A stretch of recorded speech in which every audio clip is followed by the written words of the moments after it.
And thank you all for joining us on PM Express. It's a day when we've been talking a lot about my profession, the journalistic profession, the media work in general, because the World Press Freedom Index had been released and it made for some grim reading. What I want to do for you tonight, as we always do on PM Express, is to drill down. You've heard the headlines, you've heard the surface argument. Let's drill down to the actual facts of what the report actually says and what it actually measures, so we can ask some real questions, both of the journalists and of those who work in the space with us and help protect all journalists and make our work safer. So that's what we're going to do. We're going to be spending some time drilling down the actual facts of the report that was published today. And so we are going to look at this. That's why we are going to be looking at the reality check. We're going to do some reality check of the report itself, a check on the reality when it comes to what persists and pertains in the work of the press, and also whether what we read in the report is a reflection of the reality as we all practice in Ghana. So let's spend some time with me. And my guests are joining me. They know their stuff to help me break this down even further. But if you look at the report on the surface, it says we are ranked now at 60 out of 180 countries. And we've done a lot of comparison to the previous years. And we make the point that it's the lowest since we placed 66th in 2005. That is a 17-year low. And so this is quite significant. However, there's something that I wanted to note when we make this point. Part of the reason why we are drilling down, because we had to go to the actual page of the report, just drill this down a bit more to understand whether indeed it is accurate to necessarily make this comparison in terms of the trends, considering that we realize that if you look at the methodology, there's a significant change in the way the authors of this report had measured the key items before this latest report. And so there's a significant change there. And we found an interesting caution that they themselves have put out that I need to bring to your attention. This is it.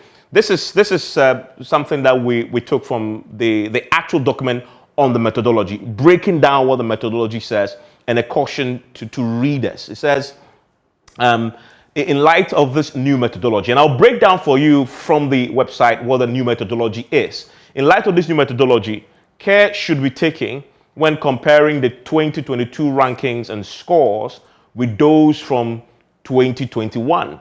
And they go into a bit more detail. So that for us was one of the key things to note, right? Because we want to really be factual about this. And so that is the notes there that the authors put to this in the press freedom rankings. Now, before I even come back to, nonetheless, in spite of the caution though, we still needed to give you a sense of what the trend had been. Bear in mind that caution. So that caution then helps you appreciate it. And that's why we put a big red mark here in our analysis. Let's show the caution again to explain why we do this. The caution is to say there's a new methodology that has just been implemented that produced this result, right? And the authors of the report says care should be taken when comparing the 2022 rankings and scores with those of 2021. I presume it will apply to the years prior. And so let's come back to our trend that my researchers put together for us. If you look at the trend, and by the way, the score 60, the lower the score you have, the better you're doing in terms of press freedom, right? And that's why 60 is so alarming. And this is, if you look at this is a 100% drop, right? That's a rank. The rank you have, your rank is, the higher your rank, of course, the worse that the issues are when it comes to local press freedom conversations. And you look at the comparison, our rank currently is 60, but last year we were at 30. That's why you've heard people say it is a 100% drop, right? But if you take that in the holistic conversation about the caution, then you begin to see why we put the red mark here. And we'll come to that conversation about what the methodology says shortly. And so you see this red mark. But if you compare, we have been moving in and out. Our best performance, if you look at it in 2018, we ranked 23rd in the world, right? That is very good. In fact, we were the first on the continent. And then we did a bit terribly. We started doing terribly. So from 2018, when we did fantastic, we did this, climb back up again in terms of the rankings to 27 to 30th. And so we were not doing well compared to our best performance in 2018. But if you go back to 2015, we had 22 ranking too. So that there too, we did some very good work, right? And we've been in and out. So we've been recording 30 in the last 2 years. We maintained 2020, 2021, and then we've gone here, right? So this is key to observe where we've been and our performance over the period.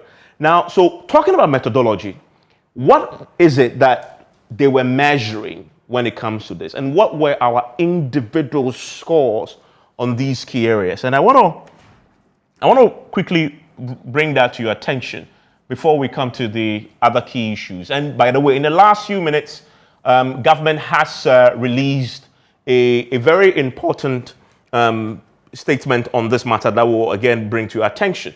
Now, this is what they were measuring in terms of the key factors. So they're measuring political indicator, economic indicator, legislative indicator, social indicator, and security. This is on the website of the Reporters Without Borders, and they put this together. I want to expand this a bit more so you see. So if you break this down, remember that our overall ranking was 60, and then we were 30 last year. Political indicator, we scored 66%, so that's above average. If you look at economic indicator, which is the economic circumstances we find ourselves in, the government policies, etc., that economically affects the journalists, so in terms of our relationship with advertisers, our ability to do our work because you are poorly paid is a very important point. We're measuring that. And that appears to be our lowest score yet in terms of the rate that we got there, 47%. If you compare that to, say, legislative indicator, which is a very good score of 81. So we're doing very well when it comes to legislation. That encourages the work of journalists, right information, etc., that we've passed, right? So the score is very highly. Social indicators, the pressure that we are getting from society, churches, etc., in doing our work. Again, we don't do badly because I have 79. So we're doing very fairly in the social indicators. And then security. That is the safety of the journalists. Are the journalists being assaulted? Are they beating? Do they feel safe? We are 62 again. So that is also above average. So you see that if you look at the actual scores, the problem that we begin to have is the economic indicator, which is the lowest one. So that will definitely drag us into the red significantly.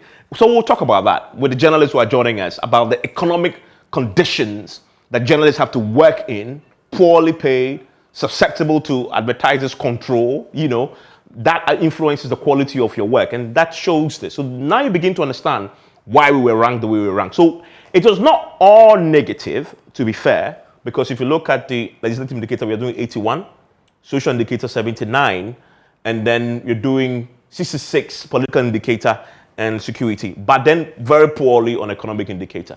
So we'll come to that. But I want to do something also in terms of, so what did it that they measured last year? And why was it different from this year? If you go back to last year, they were measuring some different things. Pluralism was something they measured last year that they didn't measure this year. Media independence, environment and self-censorship. Although they mentioned in the explanation that self-censorship is a key thing this year too, but it wasn't an item they actually measured and asked questions on in the methodology. Legislative framework is one of the key things that is common between last year and this year. And then you have transparency that they also measure. Then infrastructure is one of the key things they measure as well last year, and abuses of journalists. So you see that the thing they measured last year different from this year. And that is why they issue that caution that be careful in comparing, because we've changed the way we measure the key items that we put out. So that was one of the first things that we wanted to draw your attention to in terms of the key things that we noticed that may have influenced why we were ranked the way we were ranked. Now, back to the key issues that I was talking about. If you look at how Africa is performing to the rest of the world, you will notice here that whereas Seychelles is the best performing on the continent at 13th, right? That's global, right? They were first on the continent. Come to Ghana. We used to hold this position, by the way. We used to be the first on the continent in 2018. We've dropped to 10th now on the content. So that isn't good. But if you look at the net loss, the worst loss is Cape Verde, right? That doing -9, Ghana is doing -30. Again, put that in the context of the caution that Reporters Without Borders has given you because of the change in methodology, okay? So that is also important. And globally, you're seeing journalists killed, etc., 29.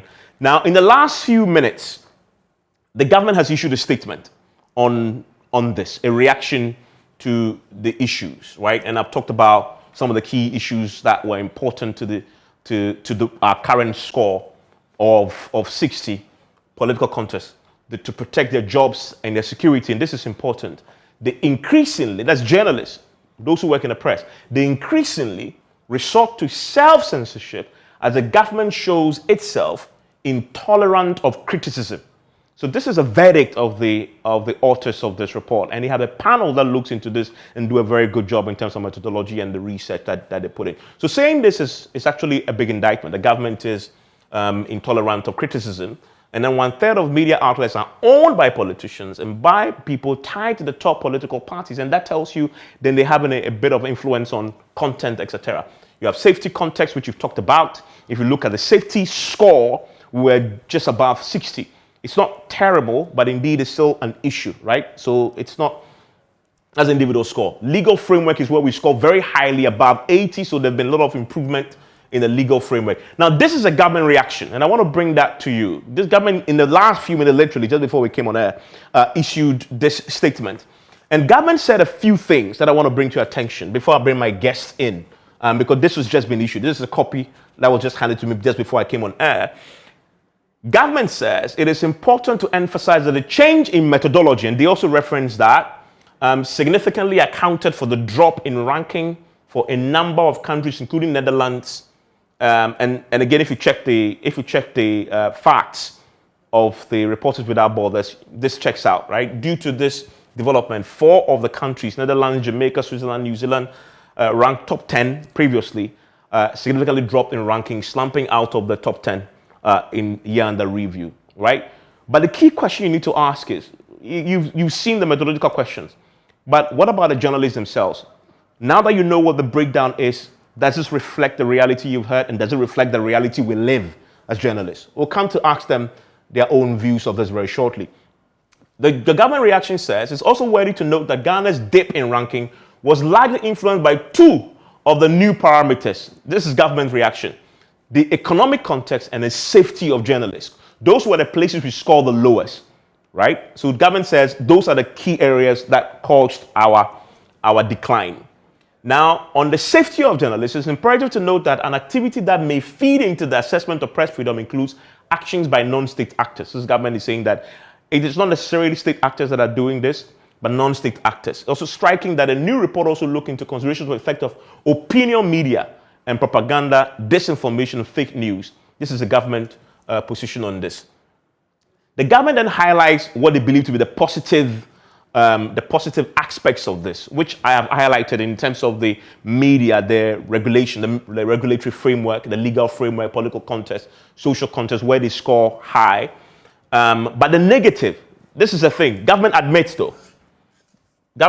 that Ghana's performance on safety of journalists leaves room for improvement. So this is the government admitting that on the safety of journalists, there's room for improvement. There's a problem there. And Ghana's performance on the economic context is also very poor. This is a government statement, and must equally be reserved, right? So they need to do something about it. So these 2 things government admit is a problem. Safety of journalists, economic conditions within the journalists are operating, government says is a key problem. Now, other thing that I quickly want to draw your attention to in the government statement that came through is the bit about what government says they want to do. So government admits there's a problem. So what is government saying they will do? If you look at the government statement, the Information Ministry, and this is signed by Kwadwo Nkrumah, lists a few things they want to do on the back of the poor performance that we've seen this year. 1, work in collaboration with the National Media Commission to deepen execution of the coordinated mechanism on safety of journalists, which was established, by the current Information Minister. collaborate with stakeholders, including civil society organizations, in deepening education for state and non-state actors on the safety of journalists. Then to address the report and the concern about poor economic conditions of most journalists in the country, government will continue to engage with media associations, including media owners, to improve the working and economic conditions of journalists, collaborate with stakeholders in the fight against disinformation and spread of fake news. So, in essence, government says we didn't do poorly in every area. We admit that there were areas that we did poorly. However, we commit to do a set of things to improve our score and the environment for press. So that's the government position. Let me bring in my guest, since this is just coming in, and get a quick reaction before I get into some of the substantive details as you've now learned. Suleiman Abrahima is joining me right now via Zoom. Francis Aban is also joining me. He's a colleague journalist. We'll also be joined by the chairman of the Media Foundation, the chairman of the National Media Commission, and who else is on right now that we can. Okay, so we're going to take a quick break. When I return, I'll get my guests to chip in on the government's reaction.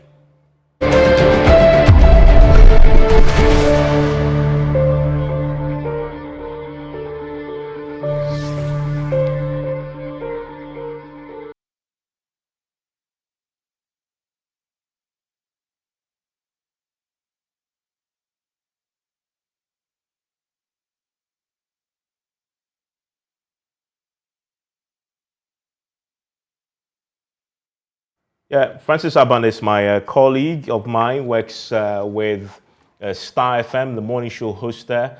Programs manager joins us, as you see, on Zoom right now. Also joining me via phone tonight is the chairperson of the National Media Commission, Yabode Eboafo. Mr. Yabode Eboafo, thank you for your time here on PM Express. Hello, Mr. Yabode Eboafo.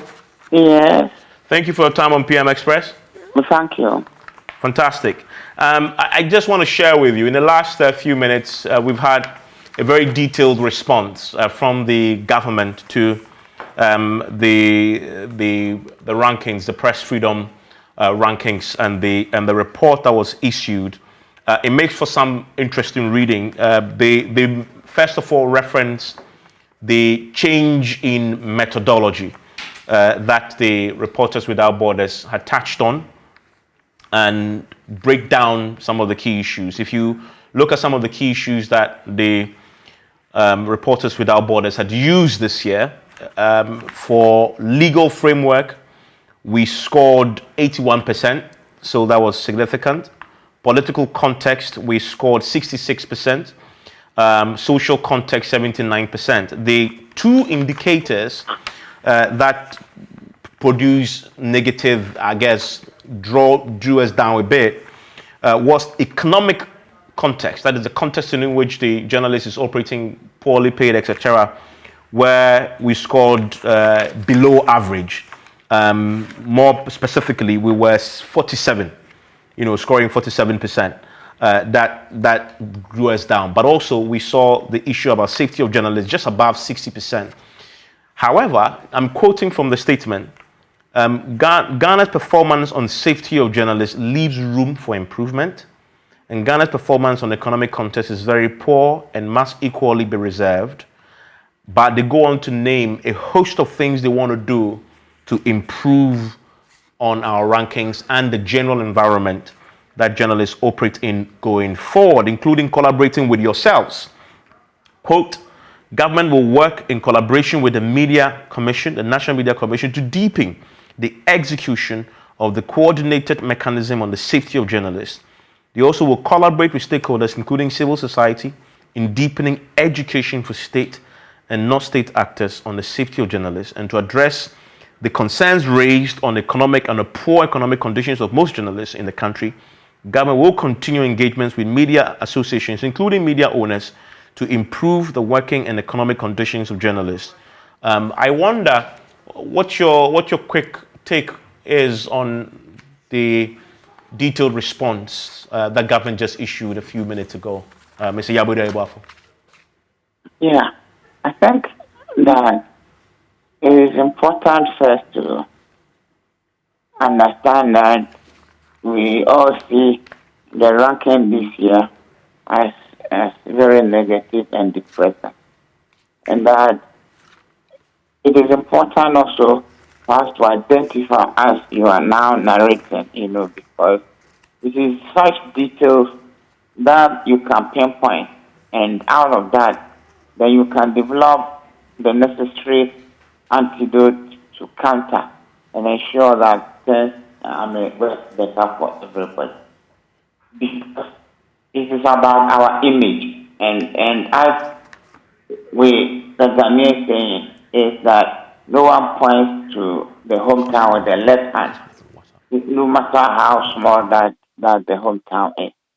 So I think that the government response is healthy.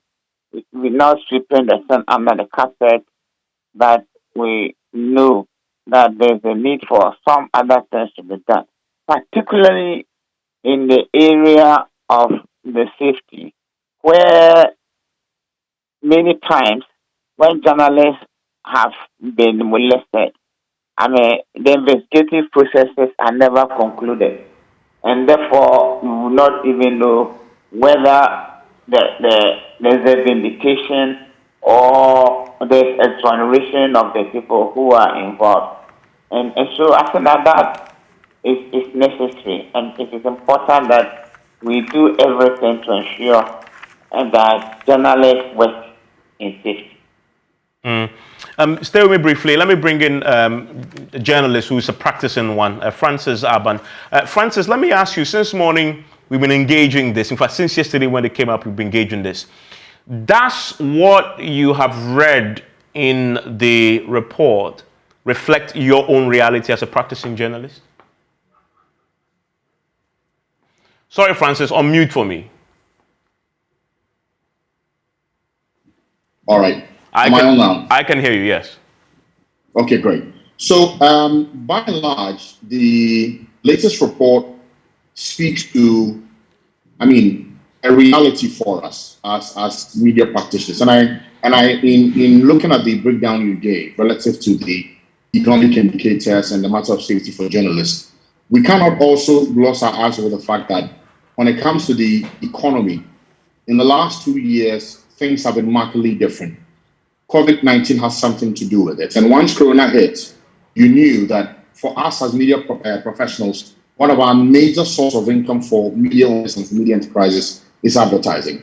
So once major businesses cut back on advertising, it has a knock-on effect for how media houses begin to keep afloat and keep their businesses alive. You'll have a knock-on effect on paying the bills for light utilities, for paying salaries, for meeting costs and overheads month on month throughout the year. So on that aspect, we cannot gloss our eyes over it. Also, our work sits largely in the bigger construct of the health of the economy. If the economy is doing well, it has a knock-on effect on how we're also able to gain revenue to be able to meet our obligations month on month. So that on the economy side, yes, it's a reality.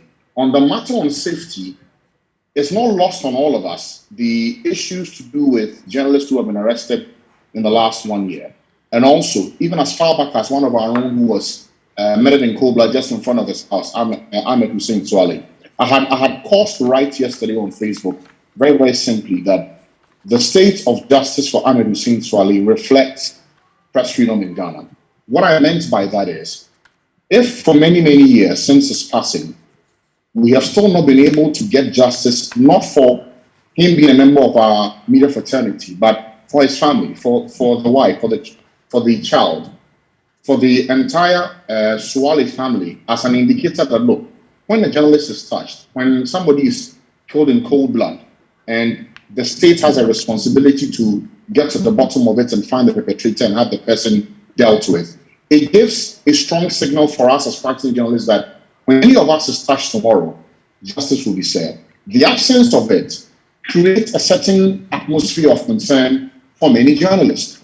I talked about last year, the journalists who were arrested. Those reports are clear and evident. Yes, there are in each of those cases, you would want to strip down to the main issues that led to their arrest, and they can be looked at and analyzed separately.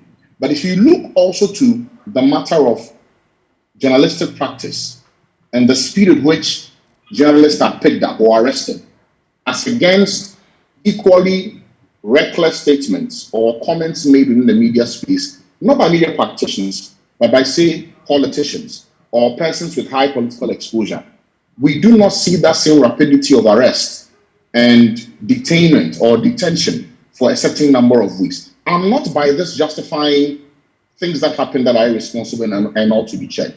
But we must equally look at the signal it sends to the international community about people who are working in the media fraternity in Ghana and what that portends for the health and strength of our democracy. So on the matter of the economics, it's clear. COVID hit, knock-on effect, the global metrics relative to our economic recovery has everything to do with how the media operates in that space. On the safety as well, the government in their response say that there's room for improvement. But I would love to see a bit more granular detail about that room for improvement, what exactly will be done relative to cases in the past of persons who have been arrested, the signal it sends, how those matters will be addressed, how justice will be served for families of those who have been affected.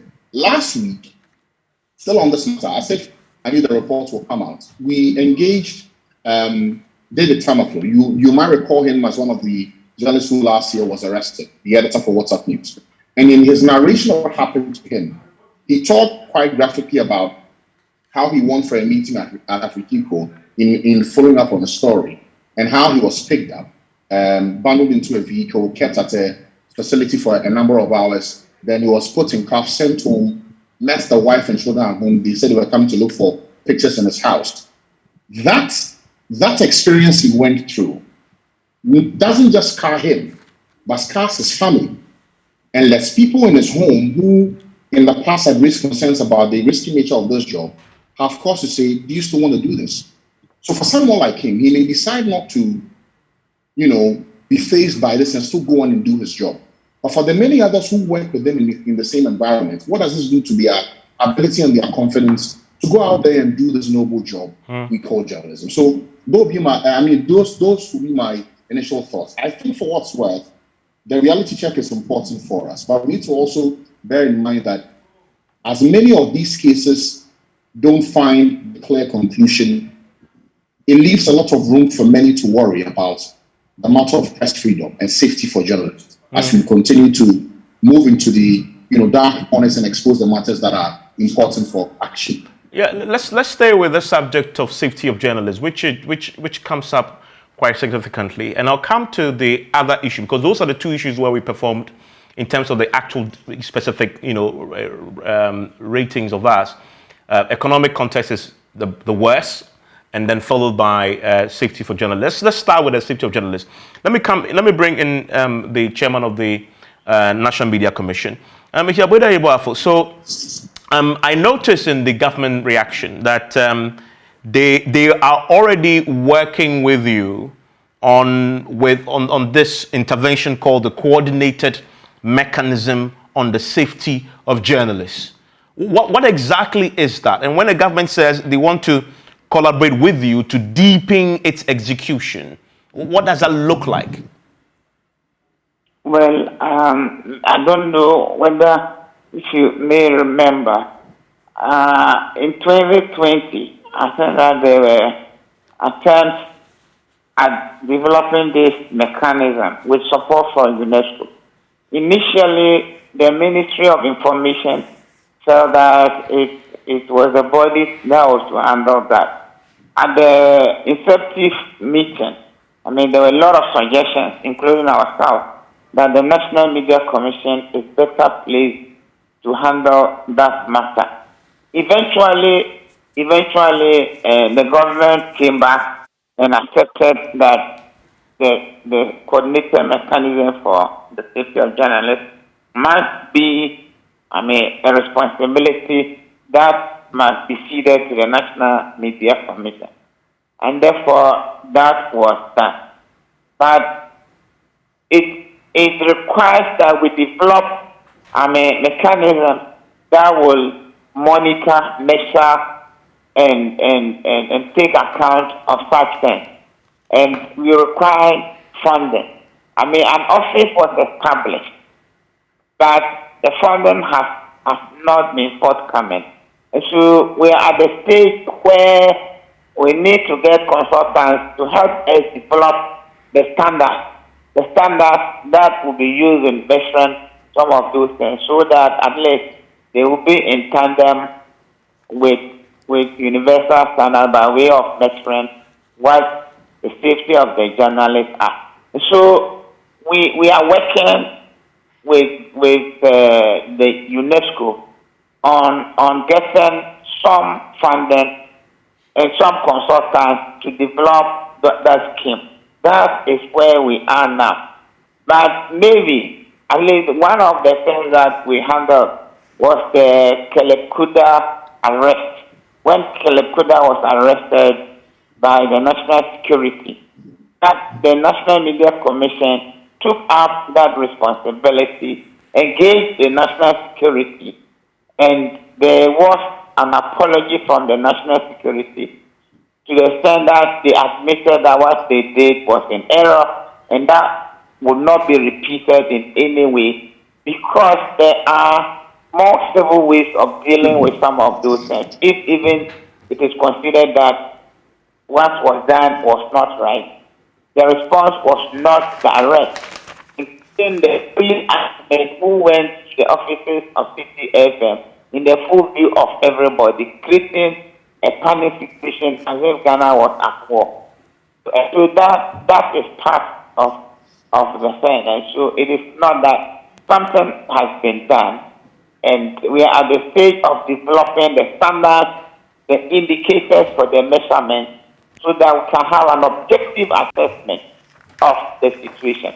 And indeed, at the end of the day, when we develop those mechanisms on an annual basis, reports on the safety will be reported to Parliament for Parliament to discuss that, so that it will be at the forefront of national debate and discussion. I mean, interesting you make the point about, working with UNESCO to get some funding because the funding hasn't been forthcoming. Now that we have the Information Ministry saying in a statement that they want to deepen collaboration with you on this, is it fair to say that you would be within your right to say, on the back of this statement, you probably expect some funding to and help from government to make this work? No, definitely. Even last year, we did 2 consultations. Okay. We held meetings in Accra, and we held another one in Kumasi. Okay. To get, participation of journalists in getting an understanding of what we intended to do. Because sometimes some of these atrocities against journalists, sometimes they are unreported. Okay. And there are a number of times that even when some entities have made attempts to investigate and to deal with some of those things, including prosecution, the individual journalists themselves had turned around to negotiate for compensation outside that, to the extent that sometimes those who want to take the matter are left in the dark as to the circumstances under which the individuals procure their compensation and all that. So we held that consultation in the Ashanti region involving journalists in the Ashanti, the Bono East, Ahafo, and then Bono region to solicit the abuse. So we have done something, but we need more finances, more human and material resources to develop it into a full-scale mechanism that will be objective and therefore it will make things easier. Part of it was the general appeal also from the Commission to the media that any time that any journalist came under attack, the first place that they should report to was the National Media Commission, even before if it required police something, before they will even go there. So it is not that nothing has been done, except that we are at the stage when resources are needed to finalize, to engage the consultants to develop, the mechanism that would be objective, that would be understandable, and that would be easy to measure. Let me talk about something that the Francis touched on. In fact, this report highlights the specific area that we perform the poorest is in the economic context. In fact, if you look at it, it's called the economic indicator.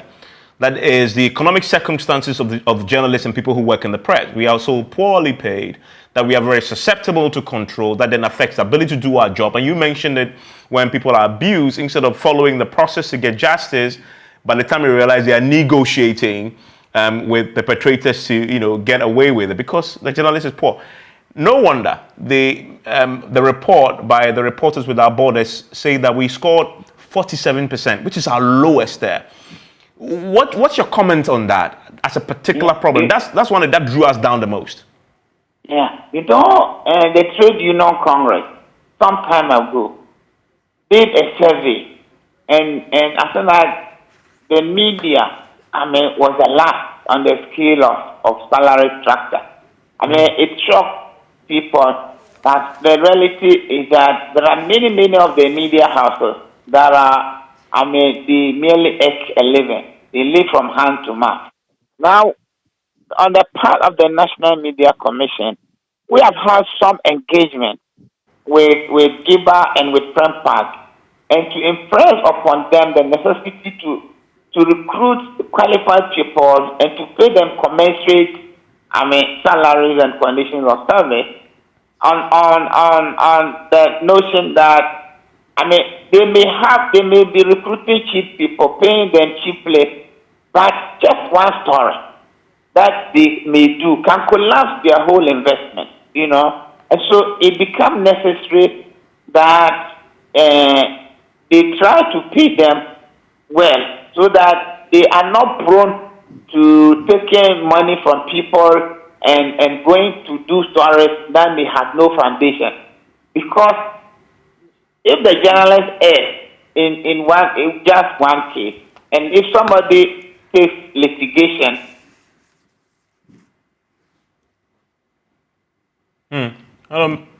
we've lost him. Okay. We'll see. That you have just because of an error of somebody who is not qualified, that because you are not paid commensurate salary, you are not recruiting qualified people, but you are taking anybody who can speak, particularly for the local languages, who can speak the local language.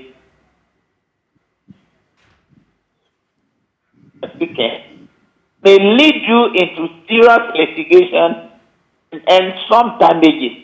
So we have been talking to members of the GIBA, we've been talking to members of the PREMPAC on how to enhance additional service. Now, it is one of the reasons why the Ghana Journalists Association itself sought to become an affiliate of the trade union so that they could negotiate on behalf of media persons. But you see, the other thing is the reality of some of the media houses, their capital base is very low, and their output in terms of their turnover is very low. And so when very careful and in the phase of employment, some minimum better having a job at all. That I'm confronting that, and it is like the chicken and the egg as to what to do to ensure that one will keep the journalist at work. He is not paid a starvation wage, but he's paid a living wage. So would you recommend then that should we revisit this unionization of journalists, both private and public? No, in fact, on the part of the state-owned media, it is not as bad as in the private media. Averagely, the journalists in the state-owned media are not paid anything lower than their counterparts in other areas like marketing. But when you come to most of the private media, those in marketing are always, ahead of the journalists in terms of salary. Meanwhile, the media house exists not on marketing, but because of journalism. And so we have been working, and we are working. And even if the GJ against the affiliation and it is able to negotiate, and the media house says that they may not be able to pay the kind of salary that they are demanding, what happened? And so it's a big issue, and maybe one of the reasons why some advocate that in terms of government policy, government should not discriminate in terms of advertisement to media, and that if government public agencies will also advertise with the private media, it may give them some leverage in terms of revenue mobilization. But at the end of the day, it comes to value for money. Yeah, absolutely.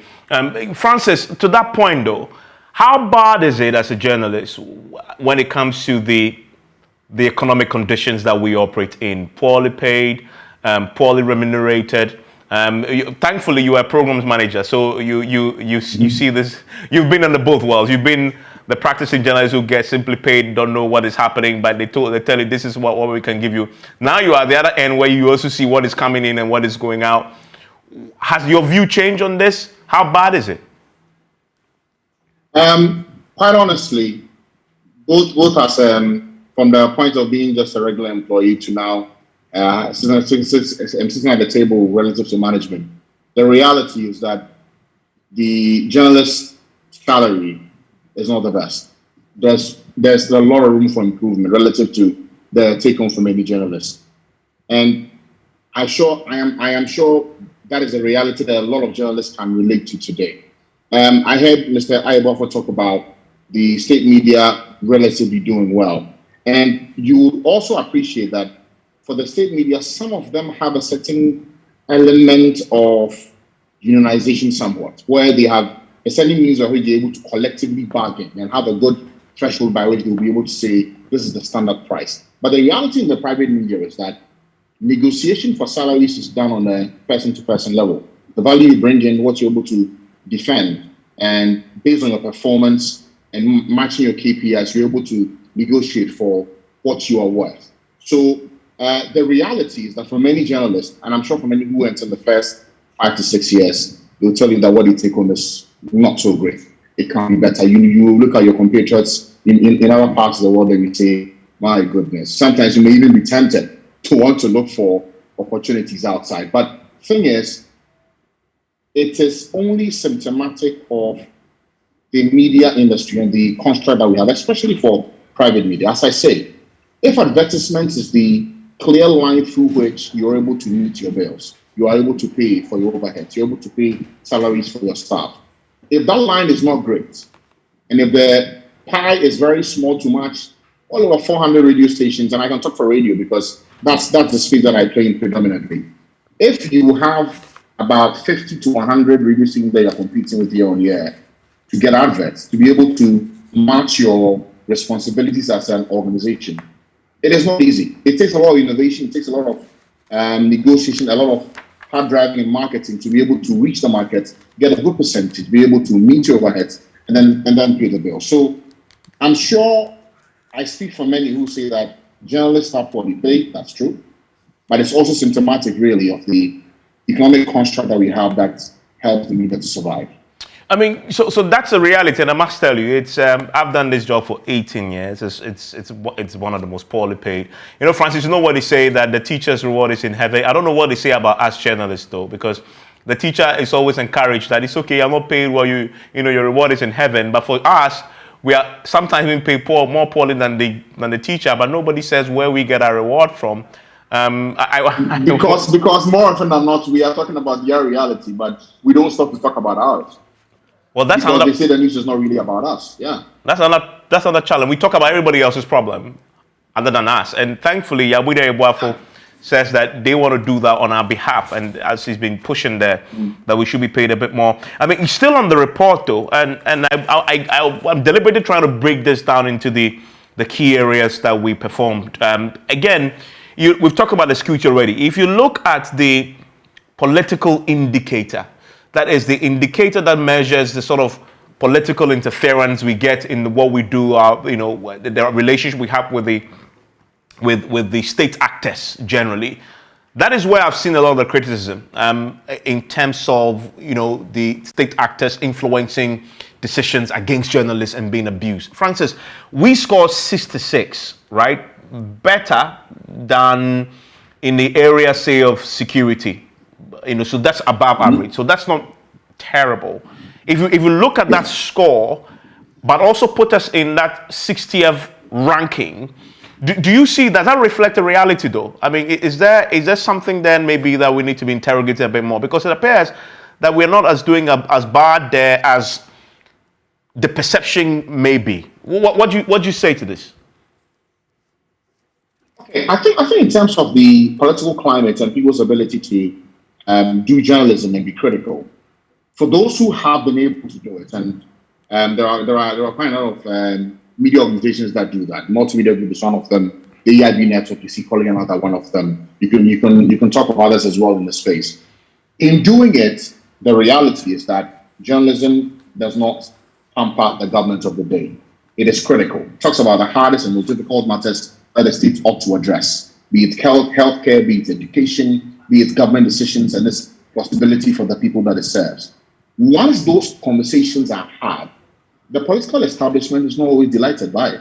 And there'll be times that they will strongly disagree with you, sometimes almost to the point of questioning your credibility and your professional standards. It's a natural reaction because they are under scrutiny. They are under some kind of check so that they are able to render account for the actions that they take. But you realize also that people who have tried, especially in the area of investigative journalism, have had cause to raise questions. I'm sure you may have seen Manasseh Azura when you talk about the fact that in the past he used to be very critical of the government, raise issues relative to corruption and other matters, and he didn't, deem to get a lot of attacks on him like what he's experiencing now. He's speaking to his reality. There are equally others who will talk about they not having the kind of laxity or the free space to be able to do their jobs like they would have. The other side as well is that the political establishment, as the years go on, do not like to be under that level of scrutiny. Why? Because it has electoral consequences. So they want to push back to digital media, to social media, to taint and question the credibility of these established media houses, in the hope that the people who they try to convince year on year in every election cycle don't get swayed by the reports that journalists bring to the fore, so that their eye of critical analysis will not be as sharp as they want it to be. I mean, for where we are now with our political environment, I say that it can be better. Yeah, definitely. Journalists have been constantly attacked based on reports they've done, but it has not stopped the best in class from going ahead to do their jobs. Yeah, I mean, at great personal risk to them. Something will tell you that today was saying about how people now want him to be careful with his takes. Let me quickly bring in Yabude Iwafu to wrap up on this for me. Part of the political indicator also talked about just a sheer number of radio stations and media houses now owned by political actors who obviously then use the networks and control content. That is a big problem also. From the Media Commission's point of view, I know when it comes to licensing, it's an age-old debate, which, the distinction between Media Commission's work and that of the NCA. I wonder what your thought is on this comment about the extent to which we've allowed our media space to be dominated by political owners. Well, that is one of the problems of our time, where because of the divisive partisanship nature of way things are done, people, when one government comes, they make sure that they give license to as many of their supporters as possible. Another government comes and they do the same. So it's a repetition. We have had costs. I was executive secretary of the National Media Commission in 1999. One of the things that we raised was about this kind of ownership and the necessity to take it out of politicians' hands. But I mean, we never had the support from the rank and file. The other thing also is about the media in terms of reactions that they get when they do stories. Sometimes some of us are very quick without getting the full details of the story. Then we go to town. And so when we are confronted, we don't have a defense. Look, in 2011, the Bureau of National Investigation, they went on air threatening me that they would deal with me over a sexual matter. And that was a problem of the former president of the Ghana Broadcasting Corporation, the Director General, Mr. William Ampem Dako. And there was a problem between him and the board chair of the GBC. And the DNI had taken a certain position on the matter. And before I first wrote about it, I had all the correspondence relating to the matter, which the DNI people didn't know. So when they went on air threatening that they would deal with me, they would arrest me and all that, I kept quiet because I had all the details. So in my subsequent reaction to them, I published the details of the information that was available to me, and they kept quiet. You see, I mean, sometimes we need to have the full details of information so that we do not just rush and publish something that turns out not to be the full fact. Because if you have the fact, I mean, people in government will not dare challenge you when they know that you will expose them. Yeah. But when you don't have the full fact and you go and make noise, and then they come back and they respond, and then your only reaction is that because you don't have control over the story, to say that, oh, they are encumbering you, they are intruding upon your right and all that, then they gain upper hand. Yeah, and that goes to the issue about responsibility as well, which also comes up each time we talk about press freedom. Francis, I'm grateful. Yabuida Igbafo, who is the chairman of the National Media Commission, thank you also very much. We watch this space. I guess we look forward now with the government laying out a 5-point plan to improving our score, a 4-point plan to improving our score. We'll see what happens in the next year's rankings. Enjoy the rest of the evening.